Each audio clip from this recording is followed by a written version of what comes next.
আমরা আমাদের দেশের মানুষ মাসলা মাসাইলের ক্ষেত্রে অনেকেই ভালো জ্ঞান রাখে, কিন্তু আকীদার ক্ষেত্রে, ধর্মীয় বিশ্বাসের ক্ষেত্রে আমাদের জ্ঞানের বড় অভাব রয়েছে। এই জন্য দেখা যায় যে আমাদের দেশের মানুষ, একেবারে সাধারণ মানুষ হলেও যদি জিজ্ঞাসা করা হয় উযু ভঙ্গের কারণ কি, অনেকেই বলতে পারবে, প্রায় মুসলমানই বলতে পারবে, সবগুলি না পারলে অনেকগুলি পারবে। যদি বলা হয় নামাজ ভঙ্গ হওয়ার, নামাজ নষ্ট হওয়ার কারণ কি, তাও পারবে বলতে। কিন্তু যদি জিজ্ঞাসা করা হয় ইসলাম নষ্ট হওয়ার কারণ কি, কিছুই বলতে পারবে না। ইসলাম বিনষ্টকারী বিষয়গুলি খুব সংক্ষেপে বর্ণনা করব, কারণ যদি এরকম বিস্তারিত বলি তাহলে দু চারটি অনুষ্ঠানের প্রয়োজন রয়েছে। বিস্তারিত এক একটি বিষয়ের উপরে হয়তো এক একদিন আগামীতে ইনশাআল্লাহ তাআলা আলোচনা হবে। তবে আজকে অধিকাংশ ইসলাম ভঙ্গকারী বিষয়গুলি যেগুলি উলামায়ে কেরামরা উল্লেখ করেছেন তা আপনাদের সামনে শুধু পড়ে শুনিয়ে দেব খুব সংক্ষেপে। তাহলে একটি নামাজ ত্যাগ করার বিষয়, কারণ সবচেয়ে বড় রোগ আজকালকার জামানায় মুসলিম সমাজে নামাজ ত্যাগ করা ব্যাপক আকার ধারণ করেছে। এবার বেনামাজিকে বলার সাহস করা মুশকিল, এইরকম হিম্মতের লোক পাওয়া মুশকিল যে রাস্তায় বসে আছে বলবে সালা নামাজ পড়তে চলো, আর সে নিরাপদে থাকবে। তারপরে তাহলে ইসলামের শত্রু আমরা ইহুদি খ্রিস্টানদেরকে বলি, মিথ্যা কথা। এরা ইসলামের শত্রু, যাদেরকে যদি বলা সালা বলা হয়, নামাজ বলা হয়, তাহলে তারা জীবনের শত্রু হয়ে যেতে পারে। কেন আমাকে নামাজের কথা বললো? ঘরের শত্রুর খোঁজ খবর রাখেন না, আর দূরের শত্রুর সম্পর্কে সজাগ। পকেটে করে যদি সাপ নিয়ে বাড়ান, আর যদি বলেন যে আমি বাঘকে ভয় করি, যেই বাঘ আজকাল না বাংলাদেশে জঙ্গল আছে, আর না বাঘই কোথায় আছে, ওই সুন্দরবন না গেলে কোথাও বাঘ খুঁজে পাবেন না। বাঘ বলে ভয় করেছেন, আর পকেটে সাপ ভরে ঢুকিয়ে রেখেছেন, বসে আছে নিশ্চিন্তে বসে আছে। ঘরে শত্রু, ঘরে ঘরে শত্রু মজুদ রয়েছে, যারা বেনামাজি হয় নামাজিকে ঘৃণা করে।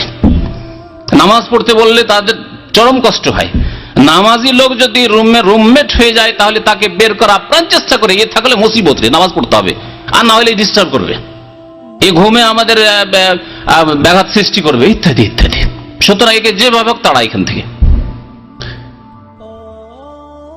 এটি কি আসল রূপ বলছি না, অবস্থা বলছি না? হ্যাঁ, আপনি গিয়ে দেখেন, আপনি একজন 5 ওয়াক্ত নামাজি, ফজরে উঠবেন, দরজা খুলবেন, ঢুকবেন, লাইট জ্বালাবেন, কাপড় চোপড় আপনি পরিবর্তন করবেন, চেঞ্জ করবেন, যাবেন মসজিদে, আর বেনামাজিদের রুমে থেকে দেখেন কদিন আপনাকে রাখে। কারা? ইহুদি খ্রিস্টানদের কথা বলছি না, যারা নিজেদেরকে মুসলিম বলে তাদের কথা বলছি। প্রথম বিষয় ঈমান ভঙ্গকারী, ইসলাম ভঙ্গকারী, যা উলামায়ে কেরাম উল্লেখ করেছেন তা হচ্ছে আশ-শিরকু বিল্লাহ। নবী করিম সাল্লাল্লাহু আলাইহি ওয়াসাল্লামের প্রসিদ্ধ হাদিস সহিহ বুখারী মুসলিম রয়েছে, ইজতানিবুস সাবআল মুবিকাত, তোমরা বেঁচে থাকো, সাবধান থাকো, সতর্ক থাকো 7টি ধ্বংসাত্মক পাপ থেকে। মুবিকাত, ধ্বংসাত্মক পাপ থেকে তোমরা বেঁচে থাকো। প্রথম হচ্ছে আশ-শিরকু বিল্লাহ, আল্লাহর সাথে শরীক করা। আল্লাহর সাথে শিরক করার বক্তব্য রাখে অনেক বক্তা। দেশি বক্তাদের কথা যখন শুনি, শিরক সম্পর্কে খুব বক্তব্য রাখে। জনসাধারণ ভাবে যারে শিরক সম্পর্কে তো খুব আয়াত বলছে, হাদিস বলছে, অনেক ভালো ভালো কথা বলছে, কিন্তু শিরক তার টার্গেট হচ্ছে শিরক কোনগুলি? মূর্তি পূজা শিরক, হিন্দু যেটা করে শিরক, ইহুদি খ্রিস্টান আল্লাহর পুত্র বলে লাম ইয়ালিদ ওয়া লাম ইউলাদ, এটা হচ্ছে তাওহীদ। আর যদি কেউ বলে আল্লাহর পুত্র, সান অফ গড, তাহলে এটা হচ্ছে শিরক। আর কবর মাজার নামটা উল্লেখই করে না যে কবর মাজার শিরক, কবরে সিজদা করা শিরক, চাদর চড়ানো শিরক, কবরে তওয়াফ করা শিরক, নেকড়ে বাঁধা তেনা পূজা, এই যে তেনা পীরের তেনা পূজা, এই শিরক, এসব কথা উল্লেখ করে না। কেন? কারণ আমার জাতি করছে, তাদের কাছ থেকে ভোট কালেকশন করতে হবে, সেই জন্য ওই সব কথা উল্লেখ করে না। শিরকের ওয়াজ করে, অস্বীকার করার কিছু নেই, কিন্তু শিরক কোনগুলি? মুসলিম সমাজের শিরকে চিহ্নিত করা হয় না। কথা ঠিক নয় কি? অমুসলিম সমাজে যেসব শিরক চলছে সেগুলিকে চিহ্নিত করা হচ্ছে যে হ্যাঁ ওইগুলি শিরক। আল্লাহর প্রভুত্বের কথা বলা হচ্ছে, আল্লাহ মহাজ্ঞানী এ কথা বলা হচ্ছে, আল্লাহ কাদির, সর্বশক্তিমান, অলমাইটি, এসব কথাবার্তা বলা হচ্ছে। দেখুন আল্লাহ কত কুদরতে কামিরার মালিক, এসব কথাবার্তা বলা হচ্ছে। কিন্তু পীর ওলি নামে তাদেরকে যে দিয়ে দিয়েছেন আল্লাহর হক, বাইজিদ বোস্তামিকে দিয়ে দিয়েছেন, শাহজালালকে দিয়েছেন, আটরশিকে দিয়ে দিয়েছেন, খাজা মঈনুদ্দিন চিশতিকে দিয়েছেন, জিলানীকে দিয়ে দিয়েছেন, এইসব কথা বলে চিহ্নিত করা হয় না যে রোগ ঘরেই যে রয়েছে। অপরের বাড়ির কি চিকিৎসা করে বাড়াবেন, অমুসলিমদের কি চিকিৎসা করবেন, মুসলিম সমাজের চিকিৎসা করুন, এসব কথা বলা হয় না। সবচাইতে বড় ইমান ইসলাম ভঙ্গকারী হচ্ছে শিরক। সারা রাত নামাজ পড়েন, তাহাজ্জুদ গুজার, মাশাআল্লাহ তাবারাকাল্লাহ, আর যদি বলেন শেষখানে যে সারা রাত আল্লাহ ইবাদত বন্দেগী করলাম,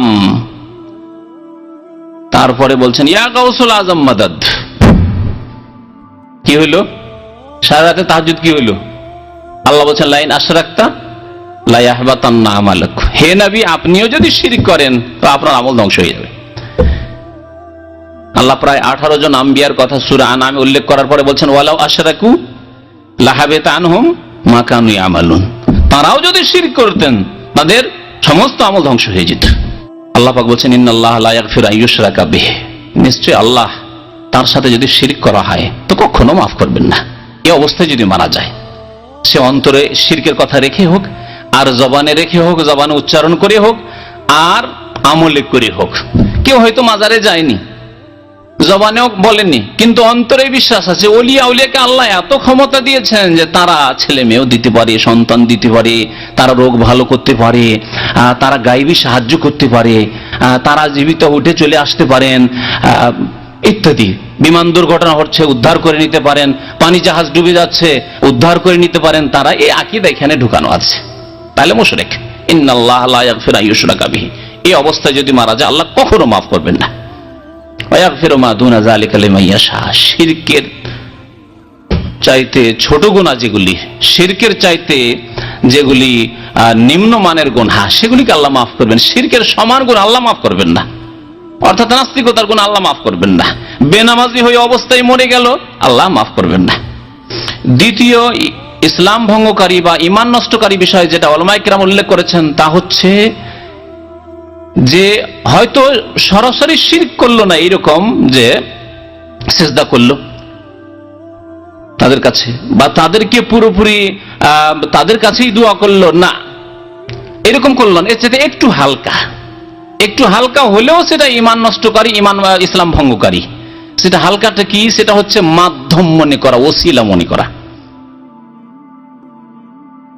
এটা হচ্ছে সরাসরি একজন আল্লাহ ছাড়া অন্যকে সেজদা করছে, মাজারে সেজদা করছে, কবরে সেজদা করছে, দেবী দেবতাকে সেজদা করছে।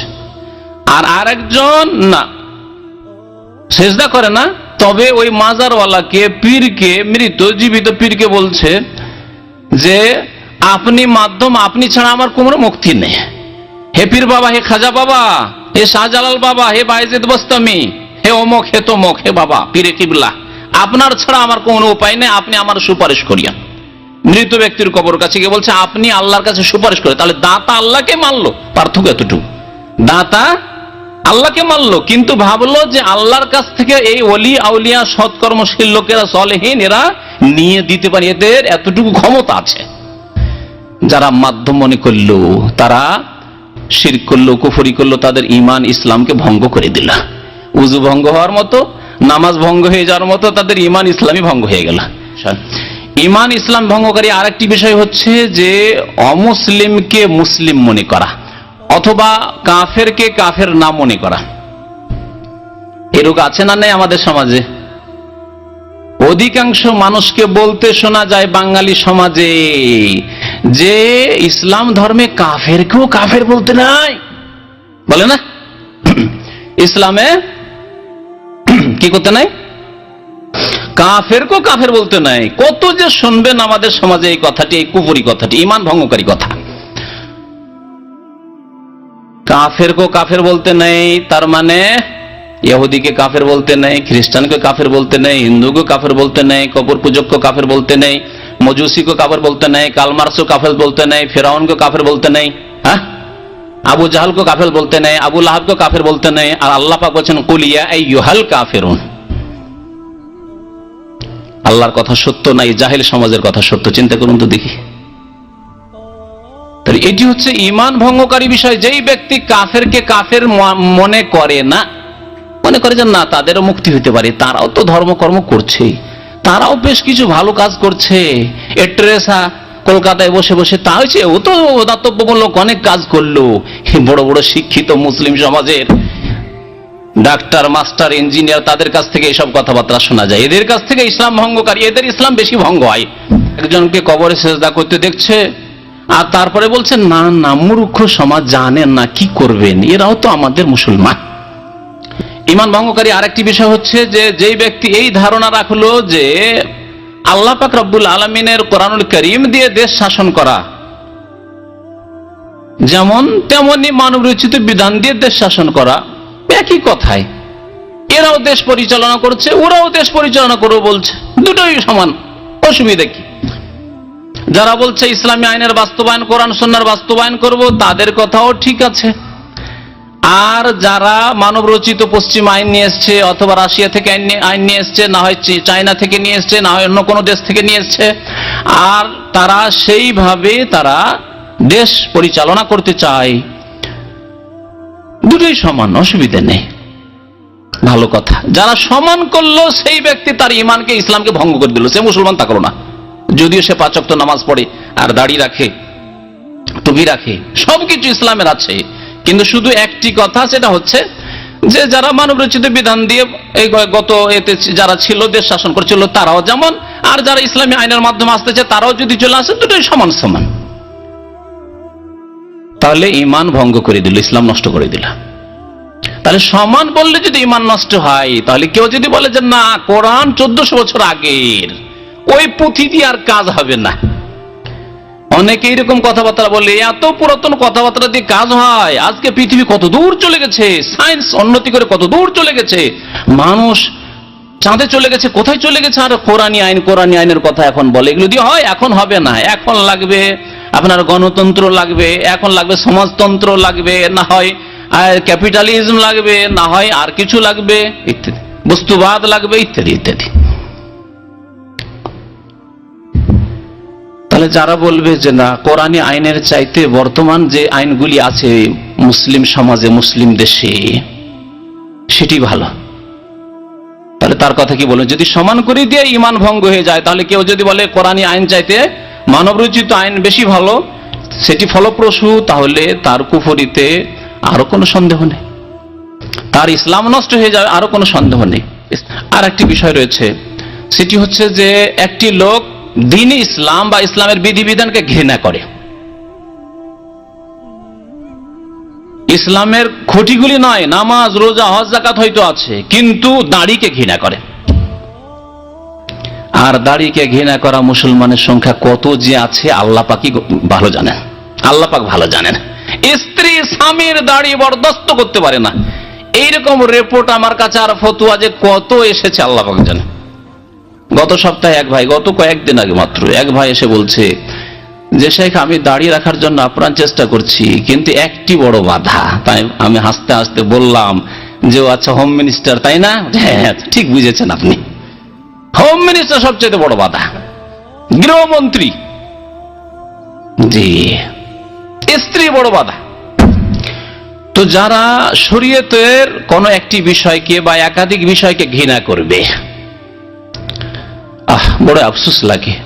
একটি নতুন যুবক মানুষ দাড়ি রেখেছে, দাড়ি রেখে নিজের বংশের লোকদের কাছে গিয়েছে, বলছে যে কি তুমি এগুলো নিয়ে আসলে, এ তো ডাস্টবিনে ফেলার জিনিস, ডাস্টবিন, জুবালা বলছে, ডাস্টবিন এ কোথা থেকে নিয়ে আসেনি, যাও ফেলে আসো, ফেলে আসো।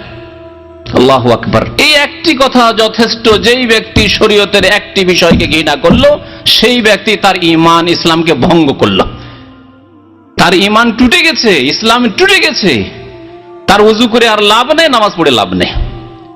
7 নম্বরে, যেই ব্যক্তি শরীয়তের কোনো কিছু নিয়ে ঠাট্টা করবে, একটা হচ্ছে ঘৃণা করা, আর একটি হচ্ছে ঠাট্টা করা, দুটি হচ্ছে ইসলাম বিরোধী, ইসলাম ভঙ্গকারী, ঈমান ভঙ্গকারী বিষয়। যে ব্যক্তি শরীয়তের কোনো কিছু নিয়ে ঠাট্টা করবে, আমাদের দেশে একটি কথা আছে, মোল্লার দৌড় মসজিদ আছে, ঠাট্টার ছলে এইরকম, আরে মোল্লাদের কথা, মোল্লার দৌড় মসজিদ, এরা আবার দেশ পরিচালনা করতে পারে। বড় বড় আলেম সম্পর্কে মন্তব্য যদি করে কোন দেশের মানুষ, এই আলেমদের দিয়ে এরা দেশ চালাতে পারে। দেশ চালাবার জন্য একটা ইঞ্জিনিয়ার হইতে হবে, ডাক্তার হইতে হবে, না হলে ওই অ্যাডভোকেট হইতে হবে, যারা ইসলাম সম্পর্কে একেবারে জিরো, অ্যাডভোকেট হইতে হবে, ব্যারিস্টার হইতে হবে, কথা বুঝতে পারছেন, অর্থনীতিবিদ হইতে হবে, এসব হইতে হবে। আর মোল্লার দৌড় মসজিদ। এই ব্যক্তি কি করলো? ঠাট্টা করলো। এক মহিলা বলছে, মোল্লাদের কথা শুনে এগুলি বাচ্চা জন্মে দিয়ে রাস্তায় ছেড়ে দিলি হবে? এই কথা মহিলা বলে আমার কাছে এই খবর পৌঁছেছে। আল্লাহু আকবার। এটা কি ঠাট্টা নয়? যে মোল্লা আলেম সমাজ কি বলছে? তাজাওয়াজুল ওদুদ আল ওলুদ, বেশি বেশি বাচ্চা জন্ম দাও। এই বক্তব্য শোনার পরে মন্তব্য করছে যে মোল্লাদের কথা শুনে বেশি করে বাচ্চা জন্মে দিয়ে রাস্তায় শুধু ছেড়ে দিলাম, মানুষ করতে পারলাম না, তাইলে হবে? ঠাট্টা, এই শরীয়ত নিয়ে ঠাট্টা। এতে ঈমান ভঙ্গ হয়ে যায়, ইসলাম ভঙ্গ হয়ে যায়। 8 নম্বরে ঈমান ভঙ্গকারী বিষয় হচ্ছে সেহের, জাদু। আর এই জাদু, বাঙালি সমাজে যে কত জাদু আছে। আমরা যখন উত্তরপ্রদেশে, ভারতের ইউপিতে পড়াশোনার জন্য আসি, তো বাঙালি আমাদের কথা শুনেই শুধু উর্দু ভাষী ইউপির লোকেরা ভয় করতো, আরে বাঙালিকে কিছু বলবি না, কেন বাঙালি মানেই জাদু। আসলে আমরা পরিবারের এলাকাতে আমরা জানতো, এইসব খোঁজ খবর রাখতাম না, কিন্তু দূরের লোকেরা খবর রাখে যে জাদু কোথায় আছে। আমরা খোঁজ খবর রাখি না, কিন্তু দূরের লোকেরা খোঁজ খবর রাখে যে জাদু কোথায় আছে। প্রাচীন যুগে অখণ্ড বাংলা আর আসাম,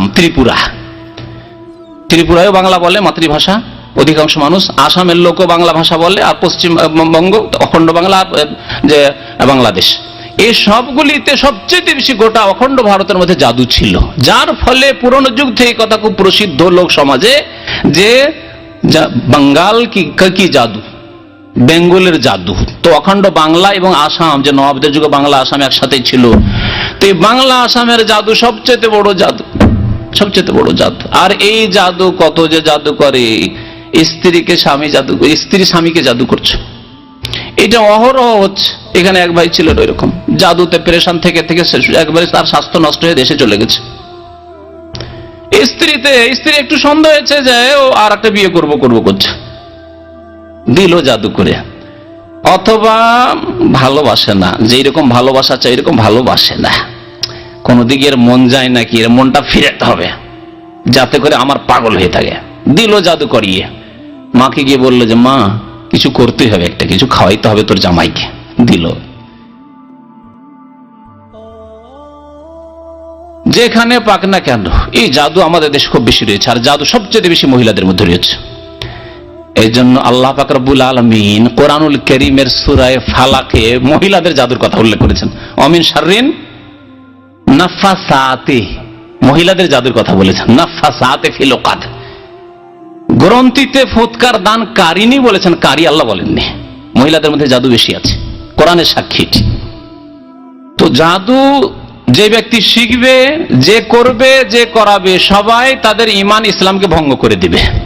যতই নামাজি হোক না কেন, যতই বাকি ধার্মিকতা থাক না কেন, সমস্ত ধ্বংস হয়ে যাবে। কারণ জাদু শিরক ছাড়া হয় না, জিনের সাহায্য ছাড়া, আল্লাহ ছাড়া অন্যের নাম নেওয়া ছাড়া জাদু হয় না। জাদু মানে শিরক করতে হয়, ইসলাম বিরোধী শিরক কুফরি করতে হয়, কালামুল্লাহ কোরআনুল কারীমের সাথে অবমাননা করতে হয়, ইত্যাদি ইত্যাদি। নাপাক বস্তুর ব্যবহার করতে হয় পবিত্র আল্লাহর কালাম, রাসূলের কালামের সাথে, ইত্যাদি। এসব ঈমান ভঙ্গকারী বিষয়। সুতরাং জাদু হচ্ছে কুফরি কাজ। 8 নম্বরের ঈমান নষ্টকারী বিষয় হচ্ছে যে ইসলাম বা মুসলিমের বিরুদ্ধে, মুসলিম দেশের বিরুদ্ধে অমুসলিমকে সাহায্য করা। এতে একটু বিস্তারিত একটু আলোচনার প্রয়োজন রয়েছে, যেটা খুব সংক্ষেপে বলছি। সেটা হচ্ছে এটাকে যদি বৈধ মনে করে বা ভালো মনে করে, বাধ্য হয়ে নয়, যদি মনে করে যে অমুসলিমদের সাহায্য করা আমার জন্য জায়েজ, মুসলিমদের বিরুদ্ধে বা ইসলামী দেশের বিরুদ্ধে। যেমন মুসলিম দেশের বিরুদ্ধে গোয়েন্দাগিরি করা কাফের দেশের পক্ষ থেকে। বহু লোক এরকম আছে যারা মুসলিম দেশের বিরুদ্ধে কাফের দেশের পক্ষ থেকে কি করে? গোয়েন্দাগিরি করে, কাফেরদের বিভিন্ন রকম সামরিক সাহায্য করে। জি, এটি হচ্ছে ঈমান ভঙ্গকারী বিষয়, যেটি এটিকে বৈধ মনে করে, জায়েজ মনে করে, অথবা ভালো মনে করে। আর একটি বিষয় হচ্ছে ঈমান ভঙ্গকারী, তা বিদআত পন্থীদের মধ্যে রয়েছে। তা হচ্ছে যে এই উম্মতে কিছু ওলিউল্লাহ আছে যাদের জন্য শরীয়ত পালন করা আবশ্যক নয়, তারা শরীয়তের গণ্ডির বাইরে। কার মতো? বলছে খিজির আলী ইসলামের মতো। এই খিজির আলী ইসলামের ঘটনা যত পীরপন্থী আছে তাদের একটা ভালো সরজমিন, ভালো সরজমিন পেয়েছে, ভালো দলিল প্রমাণ পেয়েছে যে খিজির আলী ইসলাম দেখেন মুসা আলী ইসলাম তার কথা বুঝতে পারেন না। খিজির আলী ইসলাম একটা ছেলেকে বালককে দিলেন হত্যা করে। মুসা আলী ইসলামের যেহেতু শরীয়তের জ্ঞান ছিল, মারিফতি জ্ঞান ছিল না, মুসা আলী ইসলাম বাধা দিলেন, আপত্তি করলেন। খিজির আলী ইসলাম জিতে গেলেন, দেখলেন না তুমি এরকম কেন, তুমি এতরাজ করো, আমি আল্লাহর পক্ষ থেকে এটা শিখে এসেছি। আর এটাকে ফিট করে দিল নিয়ে এসে কিসের ওপর? পীরদের ওপর। যে পীর যদি আপনার, এ মুরিদ বাবা, আপনার পীর যদি আপনাকে সারাবো খেতে বলে, আপনার পীর যদি আপনাকে জেনাও করতে বলে, তবুও করেন, আপনি এতরাজ করিয়েন না। আমি বাড়িয়ে বলছি, আমার লাইব্রেরিতে বই আছে। আর কাদের বই? যেটা বাংলাদেশে হক্কানি পীরের তরিকা, তাদের বই। পশ্চিমবঙ্গ এবং বাংলাদেশে হক্কানি পীরের তরিকা তিনটি খুব মানে প্রসিদ্ধ। জানেন কি?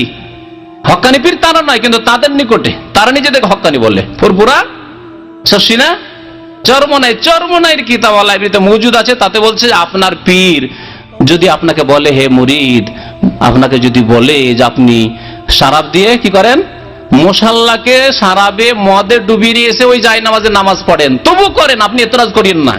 কারণ আপনার পীর এমন ঘাট পার করেছে যে ঘাট আপনি পার করেননি।